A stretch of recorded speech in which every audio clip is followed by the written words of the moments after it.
miracle we arrived at the rights that we did, right? Like, it's like everyone, because they're so insulated and they have no friends in their community and they don't know what it even means to like have a relationship with their neighbor, it feels like everyone's just forgotten that part of why we arrived at these rights, which are a damn miracle, by the way, like freedom of expression and freedom of association, is because the reality that living with people who are different than you, whether it's from religion or just ideology or just personality, they're just annoying, is hard. And what happens is that certain people can amass power and they can take out their power on people whose only blemish is just expressing in a way that other people don't like.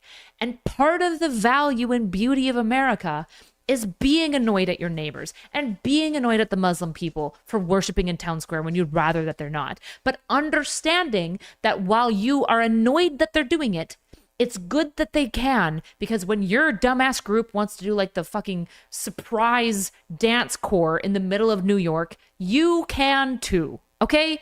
That's why it was not built on Christianity. It was built on the founding fathers' concepts of what tyranny looks like and a rejection of all forms of tyranny. Okay? That's what it was built on. It was built on the founding fathers looking at the way that America and the states were being treated as a result of being a colony and saying, what are they getting wrong? We're going to do it right. Most of the founding fathers were fucking deists, okay? Which back then makes them agnostics, okay? They were not wanting to be Christian. They weren't putting Christianity into it. If the founding fathers wanted to make it a theocratic democracy, they could have.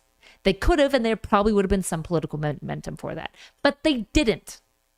And that's the point. Exactly, beef pants. That's why the Quakers and everyone came here, so that they could practice their faith free from persecution. Exactly, exactly. And we all forget that part of having neighbors, part of having freedoms, means people will annoy you. People will do things that you don't prefer. And you basically, assuming it's not criminal, allow it. And then we try to figure out what's criminal, and we try to figure out things that make you safe or unsafe. And I'm sorry, Muslims praying doesn't make you unsafe. Sharia courts might. I have no problem pushing back on Sharia courts. I do have a problem pushing back on Muslims having freedom of expression. I just do.